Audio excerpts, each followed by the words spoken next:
Salut les mecs, on est en train de préparer donc le Coralie Jumbo d'un tonton qui m'a dit mais vas-y roule, lance-le. Donc on va le faire. J'ai juste vraiment entendu que on a des températures qui grimpent. Donc là aujourd'hui on est encore un peu juste, mais on espère demain avoir 10, entre 10 et 15 degrés pour être sûr de ne pas avoir de soucis avec le Jumbo. Évidemment, ne pas oublier que sur le mien il y a les renforts en carbone dans les triangles, donc ça met plus de choc aussi à l'arrière sur les cales, c'est normal.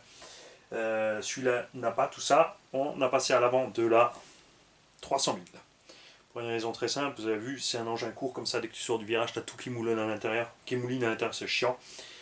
Euh, Surtout que dès que tu mets un petit peu gaz, tu vas te retrouver avec l'engin qui cabre, donc tu perds vraiment l'avant. Donc, il faut vraiment que la roue qui reste au sol puisse faire vraiment tourner le véhicule, sinon ça devient chiant. C'est ce qu'on va faire là. Comme il est très court, de toute façon, ça ne changera rien à la maniabilité en virage. Un petit coup de frein et tu as le cul qui va décrocher, c'est bon.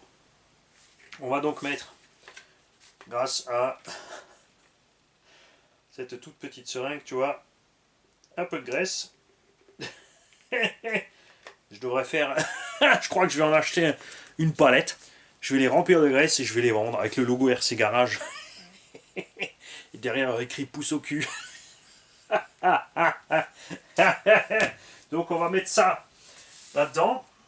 Le Jumbo, tu peux pas te tromper, il y a une rainure dans le châssis. Donc tu ne peux pas mettre ton diff à l'envers, mais il y en a quand même qui arrivent. Hein. Il y en a qui arrivent quand même. Euh, pour le sortir, donc accès rapide, il faut enlever les 4 vis de la cellule en dessous, parce qu'il y a maintenant le nouveau patin là, pour libérer aussi un peu la pression sur la cellule. Ensuite, tu enlèves d'un côté uniquement. Ça va relativement bien. Hop, bouge pas. Tu vas y aller. Ouais. Alors tu peux t'enlever aussi un amorto hein, si tu veux. Tu t'enlèves juste un écrou là de l'amorto.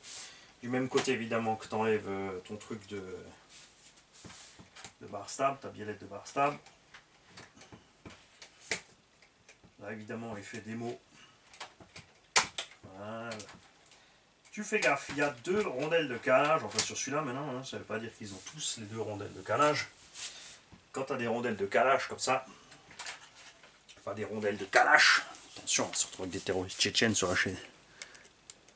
Faut faire gaffe que ces 2 rondelles de calage rentrent bien dans le logement. Ça, c'est un piège où beaucoup se font avoir. Elles peuvent se mettre de travers et ensuite quand tu vas mettre le carter avant, tu vas les éclater. Et ça va coincer en roulant forcément. Après, tu remets le carter avant qui est glissé ici sous la tourelle de suspecte et devant dans la cale. Là c'est pareil, ça va. Ouais, c'est plus simple je pense de séparer la cale de train avant. Faut pas forcer, regarde. Dans tous les cas, ça va aller mieux si on fait comme ça.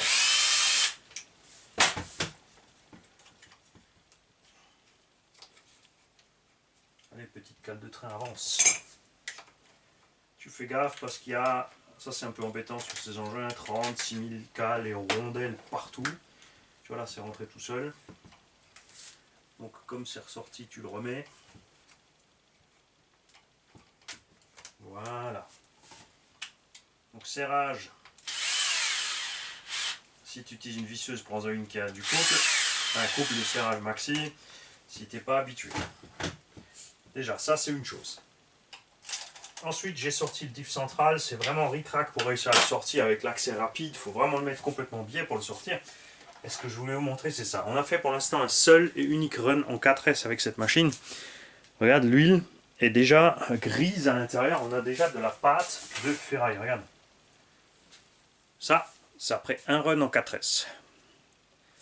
On a donc là-dedans des pignons d'attaque et des satellites, enfin des pignons, des satellites et des planétaires en acier frité relativement tendre. Et on a déjà une pâte grisâtre, mais quand je te dis grisâtre, je veux dire c'est dégueu.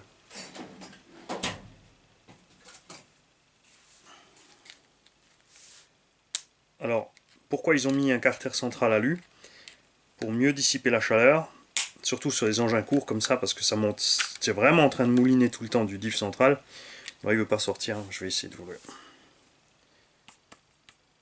Il veut pas tomber, mais regarde dedans.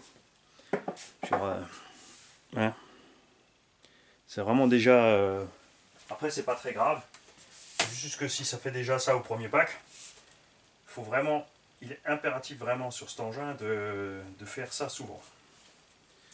D'ouvrir vraiment régulièrement tes diffs. Regarde ton diff central pour aller... Parce que diff avant-arrière, pas de problème. Hein. J'avais de l'huile bien claire et transparente. Après là, tu vois, c'est pas la peine, on va pas passer du détergent et du je sais pas quoi et nettoyer tout le diff. L'huile est quand même fraîche. De toute façon, si ça l'a fait au premier run, ça le fera encore après. Comme on a un accès rapide, je vous conseille vraiment d'ouvrir tous les disques. Regarde, je vais te montrer la différence. Ça, c'est l'huile à l'avant et ça, c'est l'huile du central. Avant, la centrale. Tu as vu? Là, elle est restée bien propre, alors que l'autre est déjà cramoisi. Au centre, on va passer plus épais. On va passer de la 500 000. L'engin, évidemment, on va passer plus de patates à l'arrière. Donc, il faut trouver le bon équilibre pour chacun, en fait, entre je lève trop ou pas assez. Là, avec l'huile qu'on avait au centre, vous avez vu, sur la moindre axelle, on a tout qui ballonnait devant. Surtout avec l'huile fine à l'avant, donc on va mettre un peu plus épais. Alors attention, si tu nettoies tout complètement, tu mets la 300 000, ça aura un peu même efficacité. Là, on va laisser, on va pas tout nettoyer, on va nettoyer en gros, hein, avec le coton-tige, on va sortir tout ça. Et on va mettre ensuite de la 500 000, avec le petit mélange d'huile qui reste assez fluide d'origine. Ça ne fera pas l'effet d'un diff rempli purement en 500 000, tout simplement. Mais c'est pas la peine, n'en faites pas trop, ça reste... on ne fait pas de compète avec ces engins, on va les envoyer valdinguer. Il y a des chances qu'on casse avant de devoir intervenir sur la transmission. Quand même, puisque pour l'instant, je n'ai pas eu spécialement de problème avec la transmission couronne. Couronne, pignon d'attaque, tout ça, ça tient bien. C'est plaisant, il faut le dire. Après, qu'il y ait partout des rondelles de calage, ça veut surtout aussi dire que le moulage du plastique n'est pas encore tout à fait au point. Parce que on peut critiquer Traxxas et Obao, etc. comme on veut. Il n'y a pas besoin de rondelles de calage. Tu vois, à l'intérieur, pour que le diff soit au bon endroit dans la cellule. Hein. Et moi je suis définitivement pour, hein, ça j'insiste là-dessus, pour les engins comme ça, ce serait vraiment mieux d'avoir des dents plus grosses sur les couronnes de diff. Et même à l'intérieur. Hein. Les satellites, les planétaires, tout ça, si tu as des grandes dents, tu as moins de chances évidemment qu'elles sautent, tu es moins embêté avec les jeux. Regarde.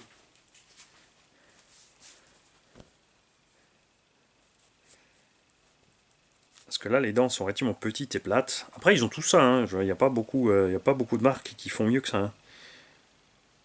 Attends, on va t'en nettoyer un complètement.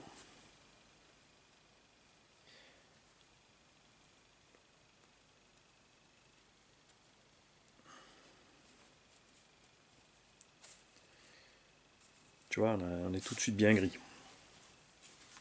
Suspension aussi. Pour l'instant, on va laisser arrière origine. C'était un tout petit peu ferme parce que l'avant était trop mou, mais maintenant qu'on a durci l'avant, ça paraît évidemment beaucoup plus souple. Devant, j'ai mis de la 1000 CST. Donc, tu vois, on a une réaction bien molle, mais sur ce type d'engin qui va très vite, tu freines, tu piques du nez ou tu vas tout de suite claquer l'avant au sol, il est vraiment important que l'avant, justement, ne s'écrase pas comme s'il n'était pas là. C'est lui qui va encaisser la plupart des chocs. À l'arrière, ça va bien se passer, surtout qu'en plus, on a la batterie à l'avant. Et avec l'huile d'origine, même en augmentant le tarage relativement fort sur l'avant, on se retrouve avec le souci que justement on s'effondrait. Et l'engin, du coup, si tu as un tarage élevé, tu perds sa progressivité sur la suspension, puisque si ton amorto encaisse 10 kg sur 10 cm en fixant 1 kg au centimètre, si tu t'arrêtes déjà de 5 cm, tu commences à 5 kg et tu t'arrêtes quand même qu'à 10. Hein. Ça ne devient pas plus dur, donc tu tapes. L'huile, par contre, elle va te freiner ce phénomène pour durcir la suspension globalement. Là j'y vais et j'espère pouvoir demain faire plaisir à un abonné qui a ce véhicule pour lui faire un run. On va rouler en 6S VS Line 4800 elle est déjà prête. Câble et petit Spark pour être tranquille. Je vais emmener aussi les Louise ST sans déport pour vous montrer la différence de réaction et de fonctionnement du véhicule avec des pneus donc plus petits, pas plus légers parce que les ST sont MFT donc font quand même 400 grammes. Mais faire des roues plus petites et d'avoir l'engin un peu moins large, il sera beaucoup plus plaisant à conduire sur pelouse et autres. Évidemment en l'air, avec des pneus qui ballonnent, c'est l'idéal. Pensez juste, ça ne peut pas ballonner éternellement, à un moment ça lâche, donc c'est à vous de trouver la bonne dose pour lâcher les gaz à temps, pour ne pas y aller trop fort. Généralement quand ça commence à faire, c'est pas bon. Là tu lâches tes gaz.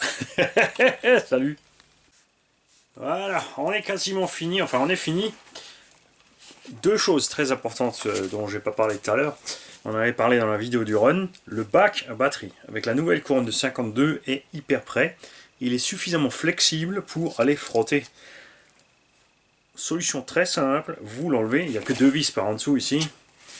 J'ai mis une mousse de à peu près 3 cm, une mousse relativement dure. Je l'ai coincé sous le bac à batterie, on a resserré le tout, du coup le bac penche vers là. Hein, même quand il bouge avec le flex, il ne va plus frotter. Et encore là, on est quand même à 1 mm à peine de la couronne. Mais bon, là c'est acceptable, c'est pas mal. Nous on va rouler avec une seule batterie en 6S. Les sangles sont relativement courtes. On prend sur 2 cm, donc il faut bien les mettre, il faut bien les aplatir, ça suffit évidemment. Le deuxième câble du pont, je l'ai fixé là, comme ça on n'a pas ce câble ici qui se balade là. Tu peux aussi t'amuser à faire une fixation ici, ça rentre proprement si tu veux, mais là on devrait être pas mal, tu vois.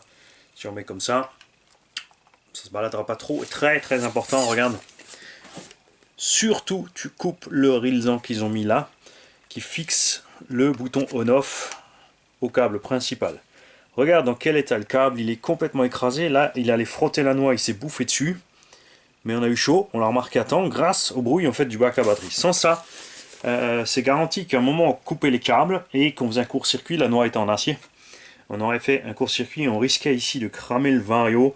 Donc méfiez-vous. Alors sur le Chronos, j'ai pas eu ça parce qu'on est monté plus en avant. Donc méfiez-vous sur Jumbo, Python, Dementor ou 2021. Enfin, de toute façon, tous les châssis courts, vous faites gaffe à ça.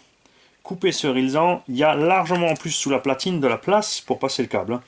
Tu peux tranquille. Alors je sais pas pourquoi ils sont allés se faire un nœud au cerveau à se mettre un rilsan là derrière. En plus les rilsans, comme dit, il faut surtout pas les serrer comme des bœufs. Donc nous on va le passer sous la platine, on va le lever ici, tu vois, et hop on va le mettre dedans et ça suffira largement. Tu vois, là on est bien. Faites gaffe, hein, c'est vraiment très près tout ça ici. Maintenant il n'y a plus qu'une chose à faire. Allez rouler, et tu vois là, maintenant ça y va. Le Jumbo a une tourelle qui est plus haute que le Chronos à l'arrière. Arma fait exactement le même principe. Donc la suspension arrière ici est à fond de sa hauteur maxi. Tu peux pas monter plus, contrairement au Chronos. Et l'avant est bridé pour être à une hauteur de caisse relativement plane. Le seul moyen pour monter plus, c'est de monter les portes fusées à l'arrière pour gagner de la garde au sol à l'arrière. Et c'est ce qu'on va faire très probablement. Parce que le souci, évidemment, quand un engin est plat comme ça au sol, il est stable. Le souci, c'est que tu n'as que 2 cm de débattement de suspension pour freiner toute la masse du véhicule avant d'aller impacter au sol. Et ça lui fait très mal. Alors on va une fois à rouler comme ça, et on verra sur le terrain si ça ne va pas.